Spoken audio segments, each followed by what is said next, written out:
All right, well, welcome to Are Your Classes Personalized? I am Suzanne Joaquin, and just a quick introduction to how I came to be here. My main role is at View College, where I have four different positions that I'm currently doing. One has to do with OER, which is how I started a lot of the work that I've done recently. And in addition to working in OER at Butte, I've also been doing some OER work for the Academic Senate at the state level. So I'm a project facilitator. If you know of folks that have been working on developing resources for the OER initiative through the Senate, I would be the one helping them. So we've got a lot of really great new resources coming online. So hopefully you've been getting those announcements in your through your Senate. I also have a few other roles at Butte that I think come into play in this particular presentation. One is the SLO coordinator, where I've really started working on helping faculty design assessments that measure what they actually mean to be measuring. And we'll talk a little bit about that at the very end of the presentation. How do you design assessments so that students are able to show what they know? And then I'm also the distance ed coordinator, where I've done a fair bit of training on how do you design effective online courses. Additionally, I facilitate for @ONE, which is how I got to know Rochelle. We co-facilitate the 10-10-10 class, which has been a lot of fun. So it's been really great getting to work with her and being here. So thank you very much for inviting me. We're currently using the webinar feature, which means that you can't unmute, but you can type in the chat and the Q&A. But if I could ask everyone just to type in the chat so I'm only having to track one window, that would be super helpful. Feel free to post questions at any time, and I'll pause and answer them when I can. If you have a question that you need to unmute for, I believe you may have the ability to raise your hand, or if you can't, you can just type in the chat and we can unmute you. We're a small enough group where we can do that. But otherwise, just post your questions in the chat. What we're going to be looking at today is what is personalized course design, and we'll start with a little bit about why it matters as a way to explain what actually is this type of course design. And then we'll also look at very specifically how do you build personalized course design and how can OER help you with that. So that's the arc of today's session. And we're going to start with a bit on what actually do I mean by this.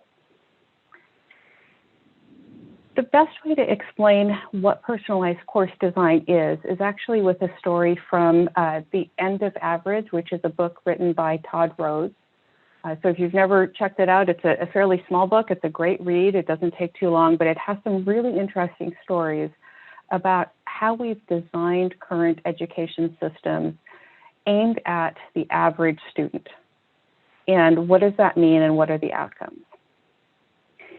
The issue with designing for the average student is that there is no average student, right? Every student is their own person. They're different in their own way. And when we design for an average student, we're really designing for no student. And that can be a little hard to fully understand, at least it was for me, until I read one of the stories in Todd Rose's book that was about when we first started developing fighter pilots, so World War I or whatever it was. So when they first started developing planes, they designed a cockpit that was stepped, it was stable. And to figure out how far they needed to put the pedals and the foot levers and the arm levers and all this sort of thing, they lined up all the fighter pilots, they took their measurements, and they took an average. So the average height is how tall the seat was. The average leg length is how far the foot pedals were. The average arm length is how far the arm knobs were, right? And what they found is they were actually having a lot of plane crashes, and they couldn't figure out why. The planes were fine. There was no mechanical issues. The pilots were well trained, so it wasn't that they didn't know what they were doing. And they did a lot of studies and finally came to realize it was because the cockpit didn't fit very well for anybody. Because if the foot pedals were a good length, then maybe the hand knobs were not.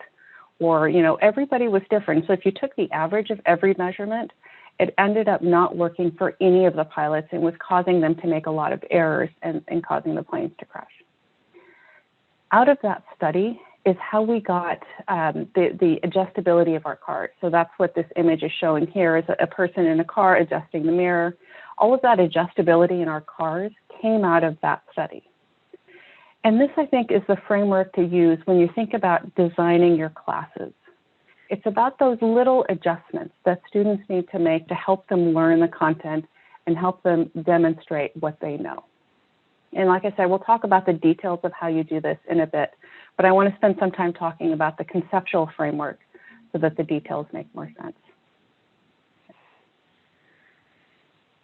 One of the best ways, I think, to demonstrate that idea of adjustability is with this particular image of equity, which is one of my favorites. So we've generally seen the ones with the boxes, right? Some people get more boxes, some people get less boxes based on what they need. And that's a fair framework. But what's nice about this one is it's not always about more or less. Oftentimes it's about different. So giving students what they need, not necessarily giving them more or less than other students, right?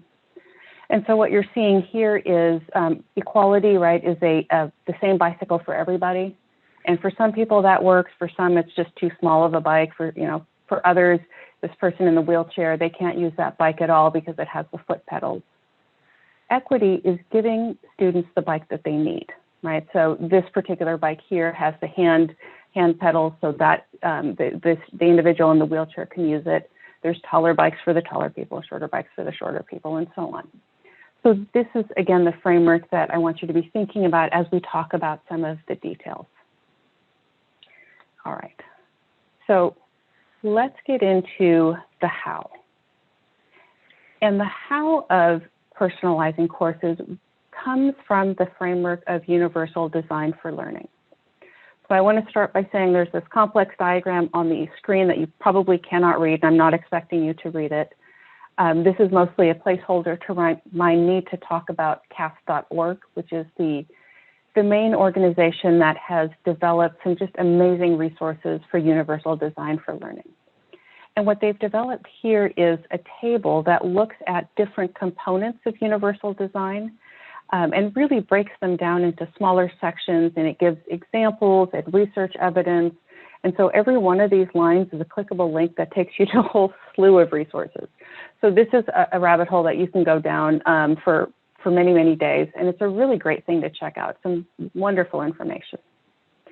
We're obviously not going to have time to go through all of these.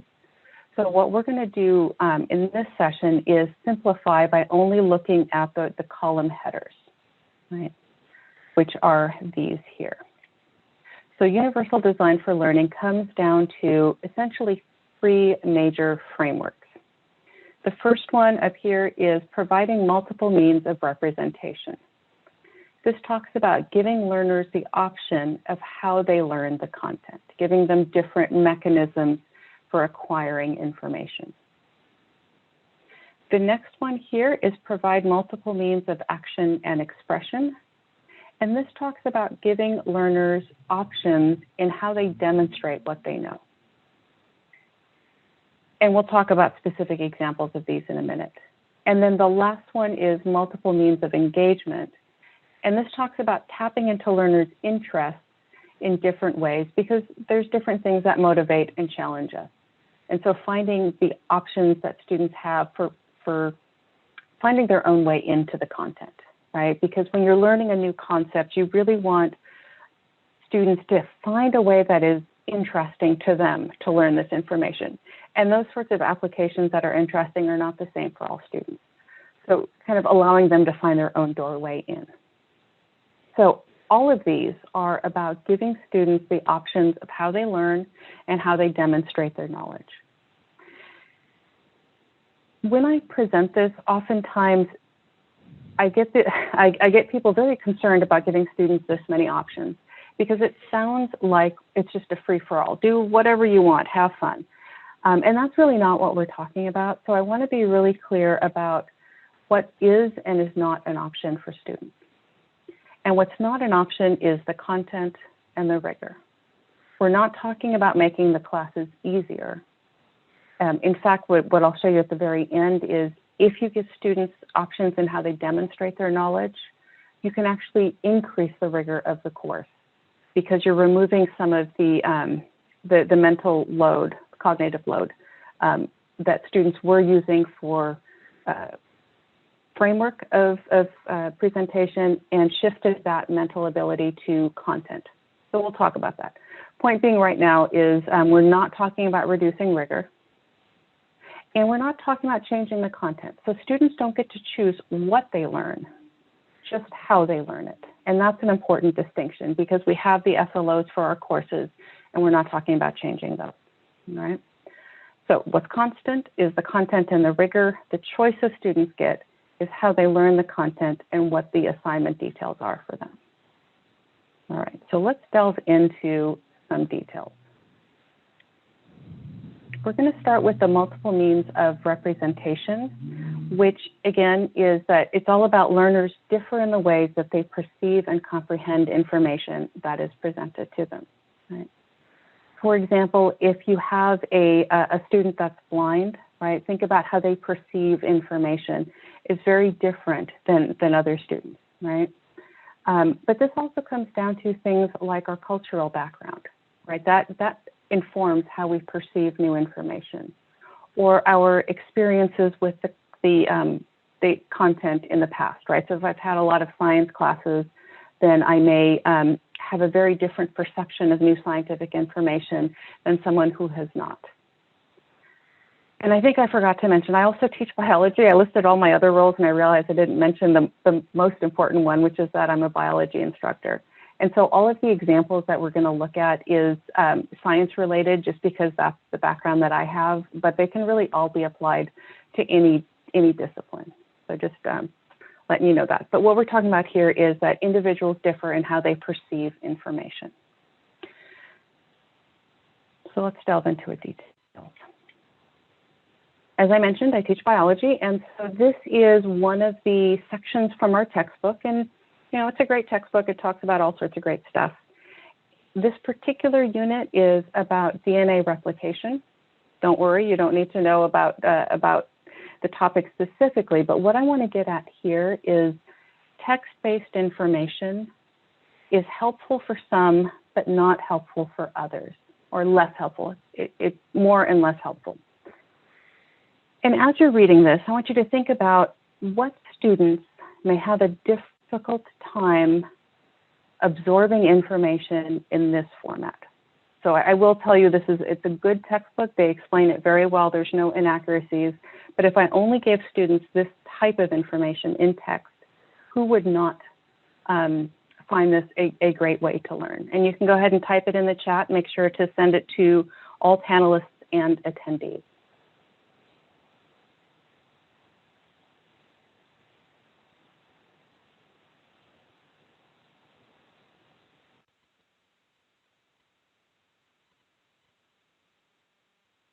Yeah, Laura, so students that are more visual or kinesthetic are going to have a hard time with just text information.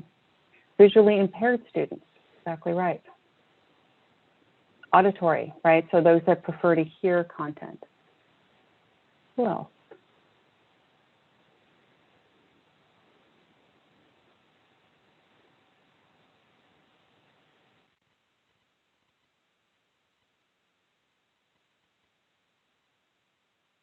Second language learners maybe would have a difficult time absorbing all of these terms.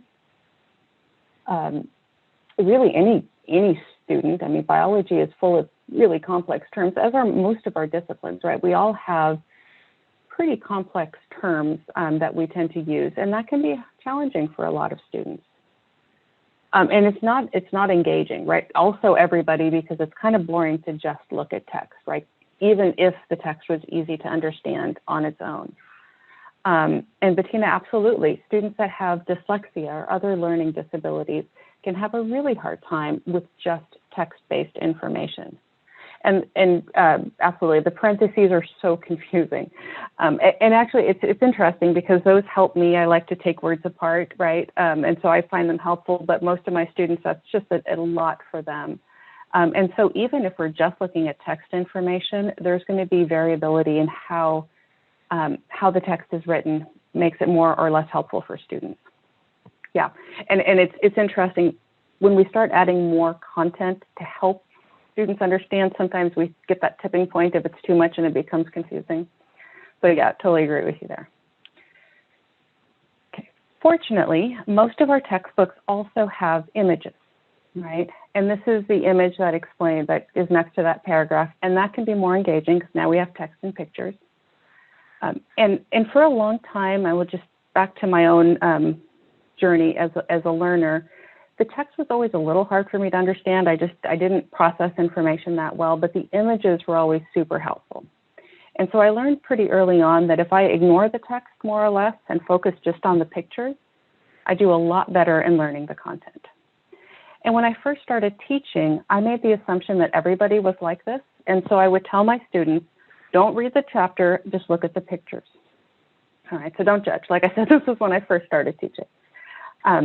And what I started realizing is that wasn't necessarily helpful for everybody. And I had this really major aha moment when I put up a diagram similar to this one, and I thought, well, this is just going to be the easiest way for students to get it. And I started realizing that a lot of students had no way to even understand what this was trying to show. You know, so what are all of these arrows? Why is this arrow a different color than the other arrow? Why are there different shapes of circles, and why are those different colors? And what does that all mean, right? And so I started realizing that not all students can understand this kind of information. Okay. But not all students, it's not a dichotomous option, right? It's not either you understand text or you understand pictures. There's all sorts of other ways to learn content. For some folks, presenting information as kind of a bulleted list or a flowchart of some sort can be really helpful. For others, videos.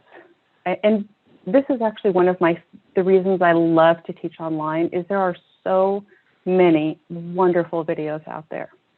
So my class tends to have a lot of videos because biology is pretty visual. You need to see things happen for it to make sense. And so videos can be really helpful, as can interactives. Right, so again, there's a lot of wonderful online resources where students can click on things. That's for the kinesthetic learners, right? They can click on things and get feedback on that. So the key, though, is giving students options in how they learn the information. And I'm going to show you how I do that in my class. But it's really all about not tying students down to, you have to understand the way our textbook has written this information.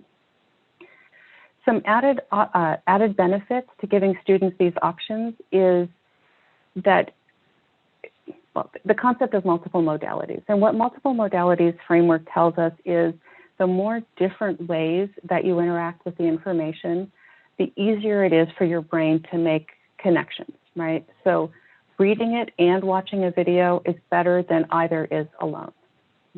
And so giving students multiple ways to look at the information can help them more beyond just their ability to choose the one that they like the best. I also use this for a little bit of metacognitive training. So I ask students, which resource did you use and why did you use it? And it's been really interesting because not a lot, but a couple of times I've had students have these really interesting moments where they started realizing that they learn best in this particular format, right? And so it's been a really fascinating assignment to ask students, why did you pick the textbook? And they'll say, you know, well, that's just how I've always done it. And I'll encourage them, we'll try something different. And they start seeing which strategies do and don't work for them. It's all about training students to be better learners, not just to learn the content. And this has also opened some really great doors for having information literacy discussions. So you can go find ways to learn this information. How do you know that the site that you found that has this beautiful diagram, how do you know that's accurate or trustworthy or reliable? And so giving students all of these options has really given me a way in to have some important information literacy discussions. So I want to pause for a bit and present kind of overall why I think it matters giving students multiple means of acquiring information. And to do that, this is a cartoon from XKCD. If you haven't seen that site, he's one of my favorite cartoonists. He's fabulous, lots of great science and math and engineering and computer type jokes. But this is a flowchart that explains flowcharts, right? And so you start up here, and the first question is, do you understand flowcharts? And either yes or no, and you follow, and yes, I do, good. Or if no, it says, well, do you see the line labeled yes? Yes, I see that line. And can you see the one labeled no? No, but you just found it twice, right? So you can read this yourself. The idea is, and at the very end here, I think we all end up just having a beer instead because it's just too complicated. The idea is if you present information to students in a way that they don't get it, and you keep trying down that same path, like explaining a flowchart to someone who doesn't understand a flowchart with a flowchart, just not going to work. Okay, not going to belabor that point, but I thought this explained it very well. The comment I often get when I talk about giving students this many options and how they learn information is that reading diagrams is important. And I want my students to understand how to read diagrams. And I absolutely agree. The skill of reading, not just diagrams, but the skill of reading text, being able to take in textual information as a means of acquiring new knowledge is very, very important. And so I'm not advocating not teaching that skill. But what I am advocating is that we ask students to just learn one new thing at a time, right? Work on one skill at a time. So when they're starting to learn the content, so I'm trying to teach my students protein synthesis, I don't want to teach them the content and also teach them reading skills at the same time, because now I'm asking them to do two things at once. I encourage you to decouple those. And what I mean by that is first focus on the content. You're going to learn protein synthesis, pick the way that works best for you. And then we're all going to come back together. And what I used to do with this one when we were still in the classroom is I would put the diagram on the board. So everyone had learned, and for homework, had learned the content. We come back to class, I put the diagram on the board, and we walk through the diagram. Now this does a couple of things, right? Back to multiple modalities, everyone has seen it in a new format. And for students that don't know how to read those diagrams, I'm teaching them that skill, right? Because they've already learned the content. And so it's not about not teaching those skills. It's just about focusing on one skill at a time. How does this work in my class?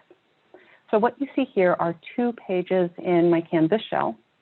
The page on the right is the study guide questions. So I tell my students very, very clearly what they need to know.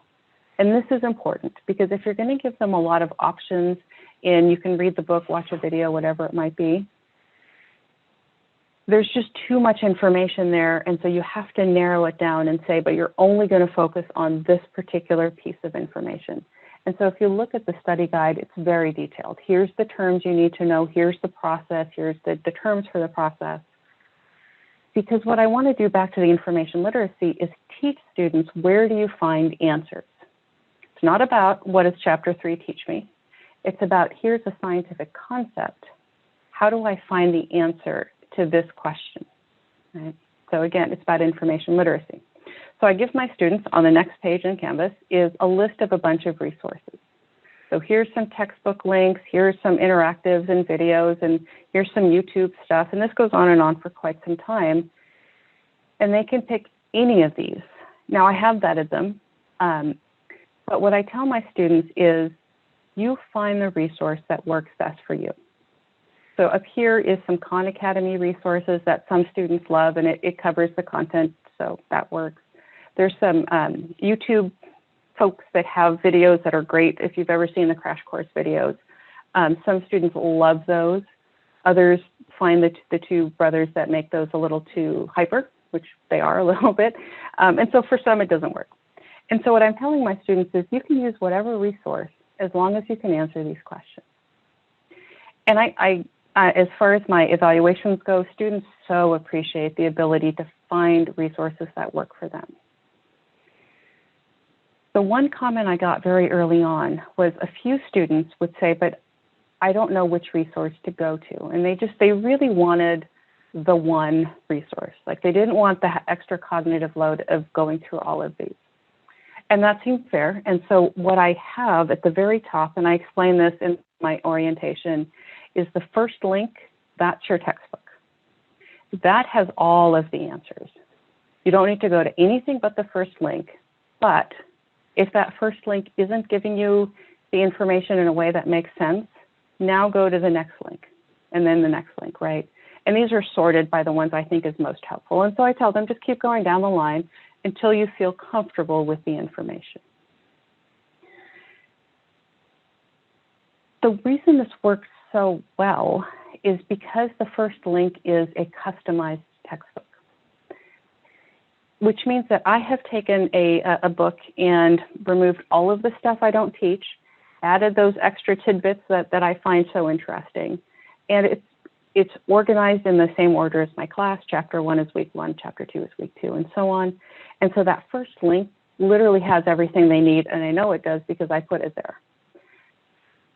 That customizability is only possible with open educational resources, right? That's the idea of open, is it's not just free, it's free and editable. So I can download it, I can edit it, and then I can save it and share it with my students. That is the concept of open.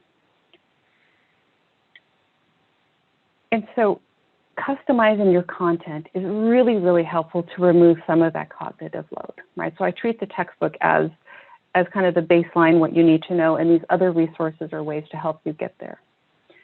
This particular screenshot here is just one way to customize OER, which is LibreText. So it's a platform. You don't have to use something this complicated, but what's nice about it is you start with a textbook. This was a textbook from OpenStax, I think. And you can sort the chapters however you want. You can delete chapters, add chapters from other books. And then when you have the book in the order you like, you can go down to the individual page level and edit in the page. Doesn't have to be this complicated. You can download a Word document and save it, or do it in Canvas. There's all sorts of places that you can do this. But customizing your content really helps give students that focus. Customizing your content isn't the only way that you help students come into the class, though. One of the issues that we have with a lot of textbooks, and this is true for both OER textbooks as well as traditional publisher books, all of the pictures tend to be kind of the same stock pictures, right?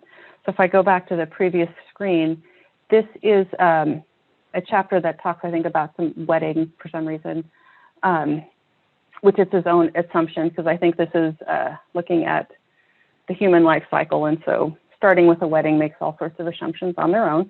But nonetheless, beyond even that, the picture that the original book had was the traditional Western American church wedding. It's just what everyone uses. But that's not what all of our students experience. And so why not make the book more reflective of our own students? And so this is a screenshot from a really interesting experiment that I heard about a while back. Is if you just do a Google search, and you can do this on your own computer. If you just Google search for eyes, this is what you get. And what do you notice about all of these eyes? I'm going to give you a minute. If you could put it in the chat, what do you notice about these eyes?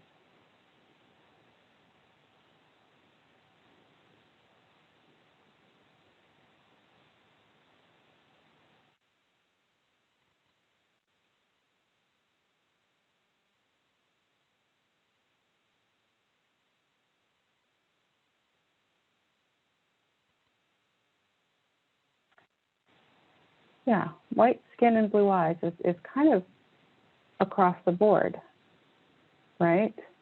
Lots and lots of blue eyes. If you were to look at the percentage of blue eyes in this country versus the percentage of blue eyes on the Google search, vastly different, right? And yeah, and lots of eyes looking in different directions, different styles. But if we're looking just at the human eyes, really making assumptions about what is most common for eye color, because it's not blue. There's a few others. Yeah, there are a few Asian as well as some darker skinned folks, but overall, this is not reflective of the percentages of our students, right? And so the idea is with OER, because it's customizable, you can start having the book reflect our student bodies a little bit more. Another classic kind of example that's a little different than this is a lot of times textbooks will make the assumption that if you're a college student, you must be living in a dormitory and going to parties, right? And that's not necessarily who our students are. So those applications about what do you do in your dorm don't necessarily work for them. So we can change that. What's even nicer about OER is the students can be the ones to customize it, right? So if I'm making edits to the book to help the book reflect my students, there's still a lot of my own bias coming through on that, right? I'm still making assumptions on what I think reflects the students. But with OER, we can have the students make those changes that they think are most applicable to them. So this image here is of a tool called Hypothesis, which I'll put it in the chat. It used to be free, it no longer is, but there's another tool, I think that's how it's spelled, Perusal, that does much similar kind of a thing, and it is free. So this is a tool that lays on top of your textbook. And it only works if the book is digital, and I think it has to be open. I don't know that you can put this on a password protected book. And what it helps students do on the right side here is students can annotate the book. And they can do this as a group. They just log in and they each annotate the book. They can add things about what they think should be in the book and have great discussions about, is this example helpful? Is there a better example? And so on. And Maureen, that's a great point. Yeah, if you're asking students for input, you definitely want to do that throughout the course, not just at the very end, so that they can see those changes happening real time, right, in their semester, not just assuming that maybe you're going to make the change, maybe you're just going to ignore what they said entirely. Really helpful to get that, that collaboration going with students. And that's really what, and I'll talk about this in a minute, open educational practices talk about, is building the course collaboratively between you and the students. And that's kind of what we're getting at here a little bit, is we're working together as a team to develop something that is most useful for our students. And so having students annotate the book and edit the book is a really great way to do that. One of the things that I've seen folks do that's really effective is, as a project, having students develop applications for the textbook and then wrapping that in later. And again, because these books are editable, you can remove the application that you wrote and add in the student application, or keep both. It's up to you. So the textbook can be customized by students, and it can be done collaboratively with all of the students. And this is so important for building a community, right? So having students work on annotation is a great collaborative feature because they can all annotate together and respond to each other. You can also have students build other content for the course, such as up at the top here is online flashcards. Quizlet is a flashcard tool. Why not have students build flashcards for the whole class, and we can all benefit and we can all use this tool. You can also have students create videos explaining some complex concepts, right? So this here is Adobe Spark, a free online tool where students can create little videos explaining content. What makes these concepts open pedagogy rather than just assignments is that they live on beyond just that student, right? So if you have the student create flashcards just for themselves, that's helpful. But if you have students create flashcards for the whole class and they collaborate on the flashcards and they can all use the flashcards, that becomes a much more effective project because now they're learning when they create, they're learning when they talk to each other, they're learning when they're using them. Lots of really great times for them to be learning the content. Yeah, and Adobe Spark is so great. It's easy to use. It's, what do you call it, user-friendly. And students can do some really great things. It's a really great resource. And the last one over here is Purpose Games. It's another tool, kind of like Quizlet, where they can build hotspots, right? So this is capitals of Europe, and they can build these little games. And again, the idea of collaboration is I don't just build the game for me, I build it for all of us. That concept of building it for the whole community is really useful to get students to realize that what they're doing is not once and done, right? So Maureen, great question in the chat. Let's see here. Do you ask students to be a team when they write content? Do you encourage them to work in groups to develop projects, do research, et cetera? So if we go back to the concept of options, I always give students options of you can work in any size group you want, from 1 to more than 5 gets to be cumbersome. But I always give them the option of a group of 1 because some students don't do well in group settings. Some have really complicated schedules, so they're not going to be able to find the time. And so I always give them an out, right? That's the idea of giving students these options. Unless the purpose of what you're doing is specifically teaching group work, right? So if I'm teaching a business class and the outcome that I'm aiming for is group work, then you can't give them that option, right? So the options always depend on what is the outcome. That's the one thing that's constant. Everything else becomes optional. Yeah, so exactly right. So Maureen, if I'm teaching them work skills that are specifically working in teams, then yes, that becomes the outcome that I'm aiming at, right? But if I'm not, if I'm teaching them, you know, the history of the country or whatever it might be, then giving them outs is really helpful because if they're forced to work in groups when that's not how they learn best, they'll do it and they'll expand their knowledge as a member of a group, and that's great. But then I may not have taught them the SLO that I'm aiming at, right? And so this is all about being really intentional about what is the goal of this project and not adding so many goals that the most important goal slides away. So you just have to pick what's the most important goal and aim for that.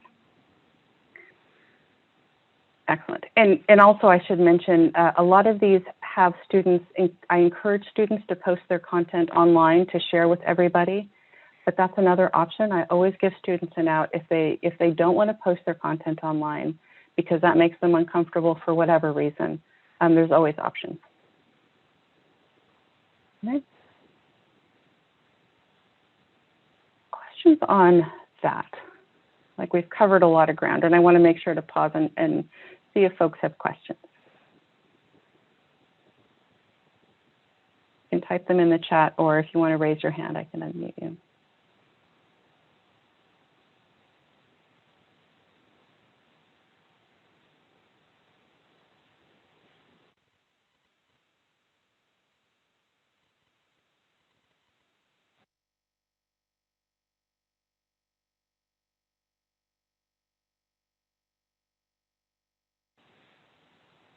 Okay. All right, so let's move on. The examples that we were just talking about, giving students the opportunity to create assignments that live on beyond their time in the class. Those types of assignment fall under the broad umbrella of open educational practices. So the definition here of what open educational practices are, and I'm going to read it to you because there's a lot happening on the screen. It's the use, reuse, and or creation of OER. So we're talking about either using OER or creating it, both ends of that spectrum, where you're using collaborative pedagogical practices, right? So teaching strategies that are having students collaborate, employing social and participatory technologies, right? So again, more about collaboration. I'm using different technologies to help students collaborate. And I should mention here, I'm going to pause for a second, go back to the group work question. You can do collaboration without the real-time group work as well, right? So discussion boards and Canvas are a really great way to do collaboration asynchronously. So you can have students post the beginning of an assignment and they can work on the assignment together in the discussion board.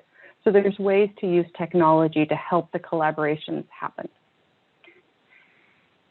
And what open educational practices are focused on, right down in the last two lines, peer learning, knowledge creation and sharing, and empowering learners. So I think this is really the heart of it, because what we're talking about is, and at the very beginning, I think this was before we started, but Rochelle was talking about sharing is caring, right? That's really what OER is about, is I've created something and I want to share it because that's going to help all of us. And so open educational practices are bringing students into that fold because they can create content that is meaningful, and letting them know that they can create meaningful content that is worth living on beyond when their time is in this class, right? So when they're done with this class, their content is still meaningful. That's what this is really talking about, knowledge creation and sharing to empower learners. So those assignments I talked about were a few examples. We're going to talk about more well, let's do that now, actually.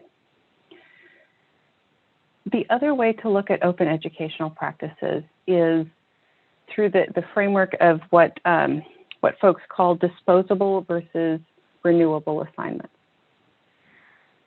Disposable assignments are those assignments where you're asked to write a paper, the instructor grades the paper, gives it back to you, and you're not asked to do anything more with it, right? Those are the ones that end up in the bottom of your school bag and you never see them again. Renewable assignments are when you're asked to create something that's going to live on beyond your time in the class. So either study resources that continue to be part of the class, right? So the rest of the class can use it, maybe future classes can use it, or things that you can add to a portfolio. So if you have students create things that are meaningful enough, you can encourage them to develop a portfolio that they can then share with employers. Right, so this is all about thinking about what happens to the assignment beyond just it showed me that they could, do these 3 math problems. What else can you do with it? Okay. And that ties us back to the universal design principle of multiple means of engagement, which is learners have different ways in which they can be engaged or motivated, right? And so giving students options in how they do their assignments can be really helpful to motivate students because they're going to find a way that is meaningful for them. Laura, that's a really great example. Yeah, sharing the assignments that students have created with permission, absolutely.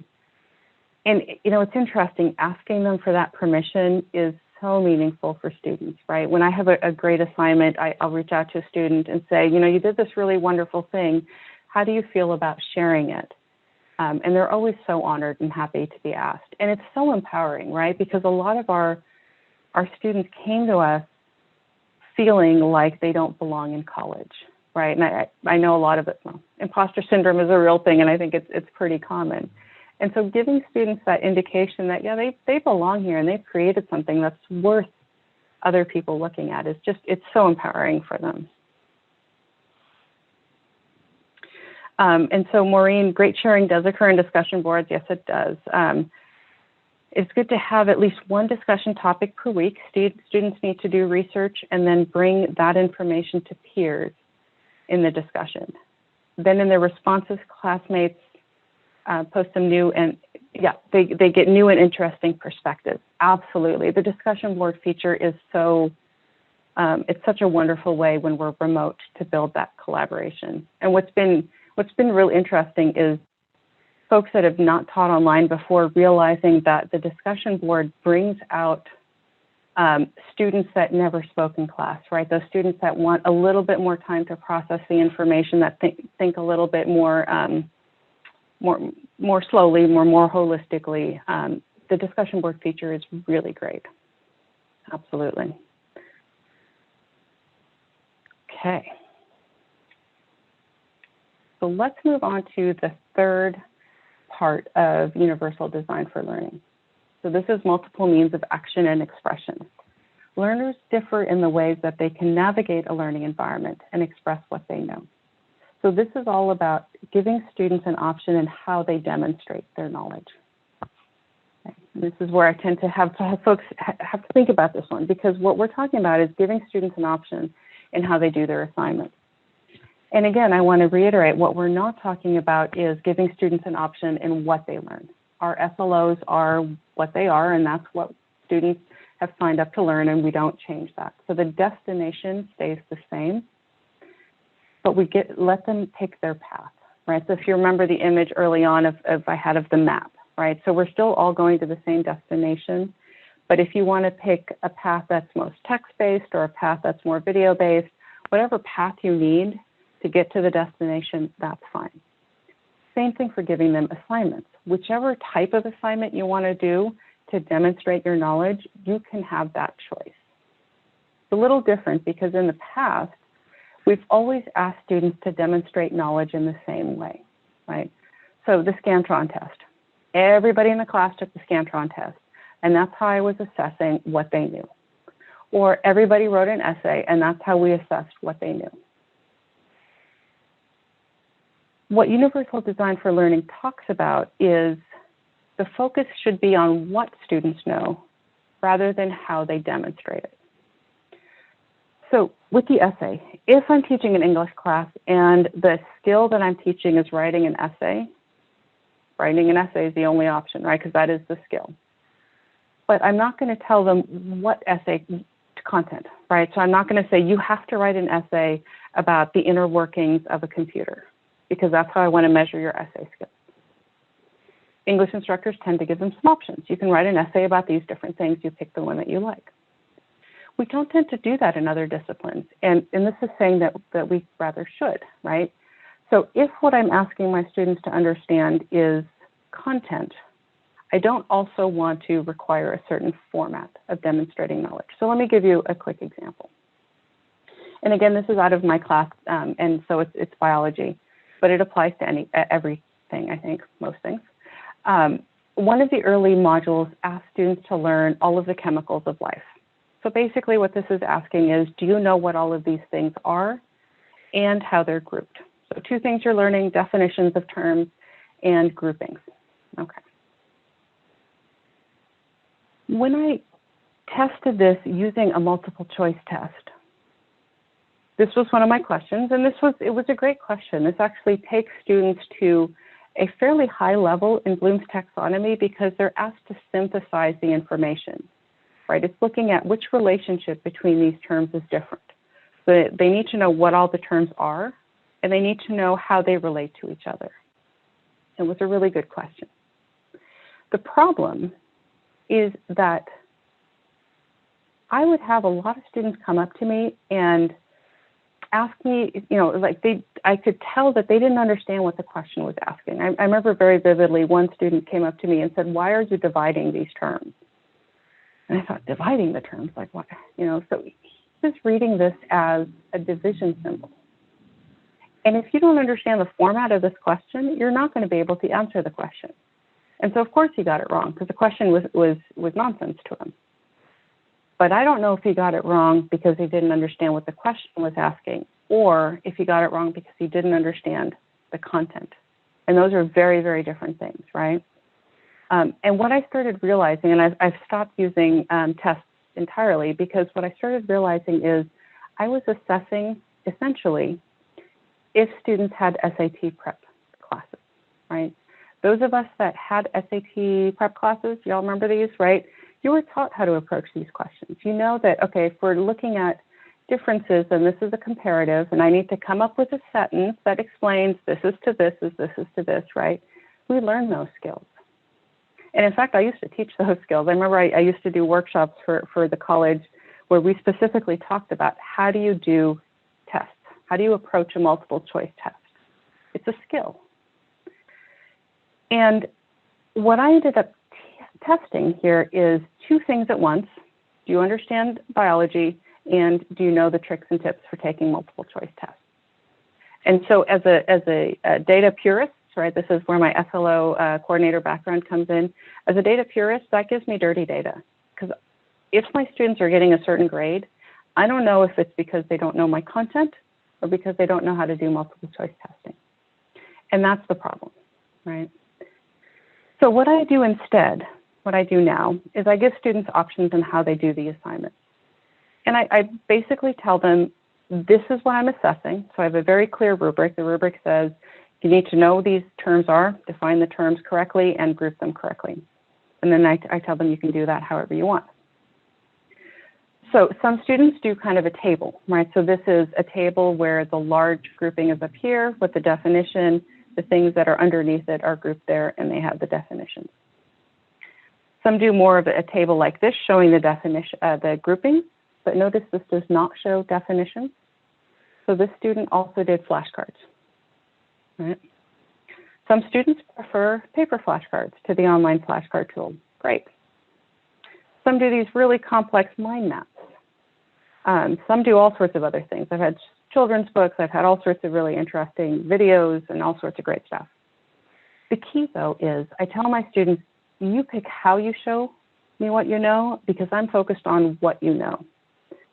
And so my data is much cleaner, because all of these are graded the same way. Because all I'm looking for is your definition correct, and did you group things correctly? And so the student picks the way that they show that best. This also works for more complex, like higher level blooms, where I have one where explain the nervous system. And again, you can explain it in a paragraph, in a diagram, in a picture, however you like. And that all gets back to the idea that we started with, which is personalization is not about changing the destination. I'm still asking students to learn the same content. It's about letting students find the tools that they need to get to that destination in a way that makes the most sense for them. Okay, so that is, I'm going to close this out. We have a few more minutes for questions. So questions, thoughts, comments, you can type them in the chat or raise your hand and we can unmute you.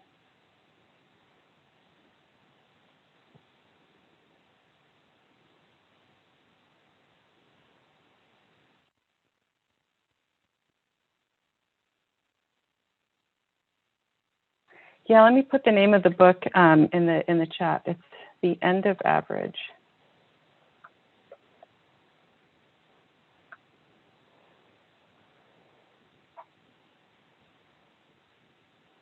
How do I explore engagement? So Laura, I'm going to unmute you and maybe you can ask that. Here you go. I guess my question is, you know, you talked about action and expression representation, but how are you getting them to apply their particular interests within your discipline? Gotcha. Yeah, so that second of the three UDL principles, multiple means of engagement, it's wrapped into how I do the assignments. Because I give them options in how they do the assignments, they find ways to bring in their interests. So I've found, so my art students tend to do more pictures.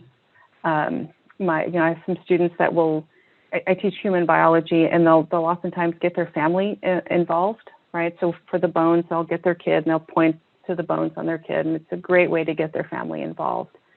And so it's giving them that freedom to find what they find interesting.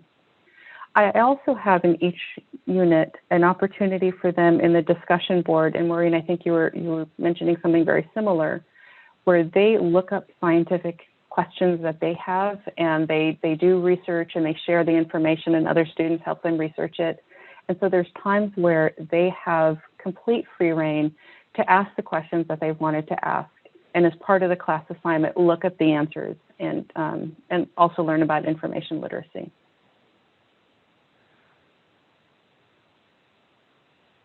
One question. Other questions or thoughts?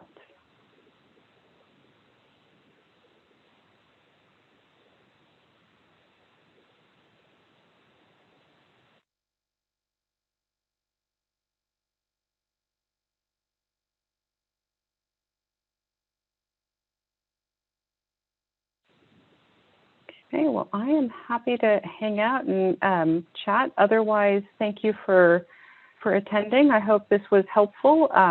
If you have any questions, my email is on the screen. I'm always happy to help you brainstorm ideas for your classes. You're welcome.